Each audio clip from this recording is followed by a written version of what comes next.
महाराष्ट्र की राजनीति की बात करते हैं, जहां पर घमासान जो है वो खत्म होने का नाम लेता नजर नहीं आ रहा है। शिवसेना नेता और राज्यसभा सांसद संजय राउत ने आज एक बार फिर बागी विधायकों पर जमकर हमला बोला।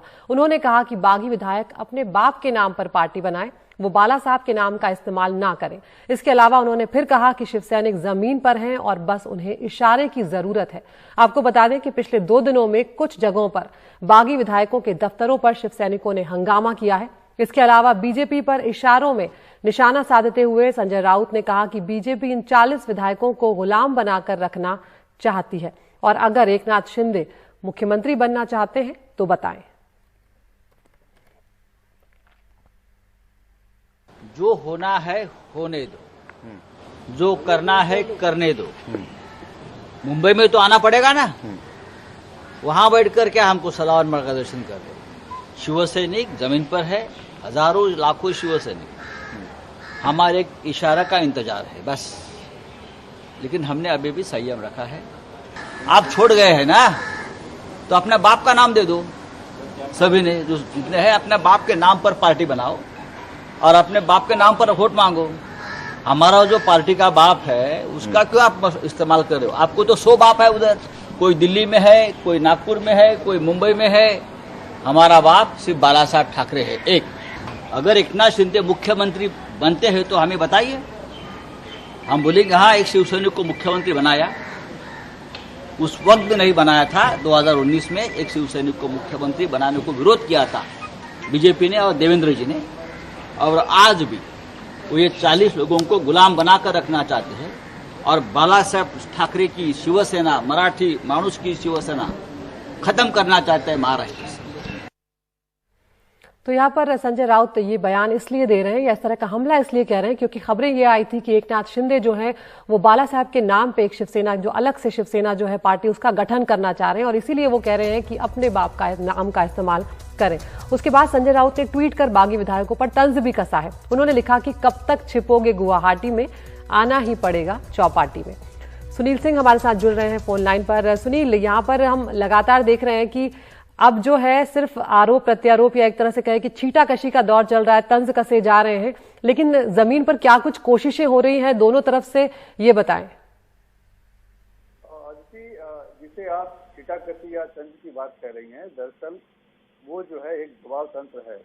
अब शिवसेना के पास समझ में आ गया है उनको कि संख्या बल जो है विधायकों का वो हमारे साथ नहीं है, वो एकनाथ शिंदे के पास है, बागी विधायकों के पास है। तो अगर फ्लोर टेस्ट होता है तो भी हारना, मतलब शिवसेना के की कुर्सी जाना एकदम तय है, क्योंकि 2/3 बहुमत का आंकड़ा जो है वो एकनाथ शिंदे गुट पा चुका है। इसलिए आप देखिए, पहले कह रहे थे आइए फ्लोर टेस्ट पास कीजिए और फिर दिखाइए, लेकिन अब भाषा बदल गई है शिवसेना की। अब भाषा कल से ये हो गई है कि पहले आप मुंबई तो आइए। और ये भाषा सिर्फ संजय राउत की नहीं बदली। संजय राउत तो पहले दिन से ही आग लगाने की बात कर रहे हैं, धमकी के लहजे भरे में बात कर रहे हैं। लेकिन अब आदित्य ठाकरे जो युवा सेना के प्रमुख हैं और पर्यटन मंत्री भी थे, जो एक सौम्य भाषा और एक प्रोग्रेसिव प्रगतिशील राजनीति की तरफ बात किए जाते हैं, तोड़फोड़ की जो संस्कृति थी शिवसेना की, उससे वो थोड़ा अपना विपरीत विचार रखते थे, लेकिन अब वो भी उसी भाषा में बात करने लगे हैं। और कल उन्होंने जो बयान दिया है वो बयान इस तरह का है कि आप एयरपोर्ट से विधान भवन का जो रास्ता है वो रास्ता वर्ली से होके जाता है, परेल से होके जाता है और लालबाग से होके जाता है। और ये तीनों इलाके जो हैं ये शिवसेना के गढ़ हैं। तो कैसे आप जाओगे, ये मतलब सीधे सीधे एक ही धमकी की लहजे में बात करने लगे हैं। और दूसरी बात जो कही जा रही है शिवसेना की तरफ से अब वो ये कि अगर शिवसेना के नेतृत्व में भरोसा नहीं है, उद्धव ठाकरे के नेतृत्व में भरोसा नहीं है, तो दम है तो इस्तीफा दो और इस्तीफा देके फिर से जीत के दिखाओ। यानी अब शिवसेना बिल्कुल समझ गई है कि संख्या बल उसके साथ नहीं है तो फ्लोर टेस्ट में वो हार ही जाएंगे।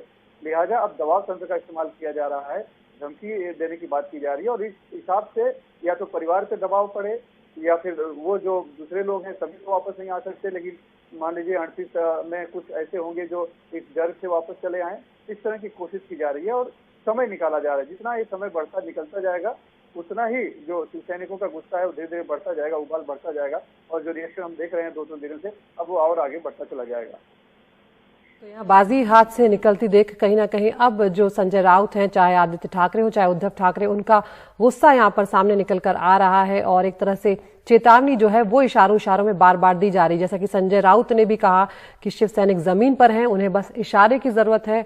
और आदित्य ठाकरे भी कह रहे हैं लगातार कि जब वो एयरपोर्ट से विधान भवन पहुंचेंगे तो उसका रास्ता जो है वो कहां से जाता है और कैसे पहुंचेंगे। तो कई तरह की यहाँ पर अब तरीके जो हैं वो अपनाए जा रहे हैं दबाव बनाने के लिए इन तमाम लोगों पर। एक खबर अब निकल कर ये भी आ रही है कि राज्यपाल भगत सिंह कोश्यारी जो हैं वो कोरोना नेगेटिव हो गए हैं। इसके पहले वो अस्पताल में भर्ती थे और अब अस्पताल से वो डिस्चार्ज हो चुके हैं। ऐसे में अब महाराष्ट्र की सियासत और गर्म हो सकती है। आज शरद पवार के घर एक अहम बैठक हुई है। इस बैठक में बाला साहब थोराट, अशोक चौहान और शिवसेना सांसद अनिल देसाई भी शामिल हुए हैं। इसके अलावा एक और बड़ी खबर कल देर शाम ये भी आई है कि वडोदरा में फडणवीस और एकनाथ शिंदे की मुलाकात हुई है, जिसमें सरकार बनाने का जो फॉर्मूला है वो तय किया गया है। इस बीच बागी विधायकों के खिलाफ शिवसेना का प्रदर्शन जो है वो लगातार देखने को मिल रहा है। कल शिव सैनिकों ने बागियों के दफ्तरों पर भी तोड़फोड़ की थी।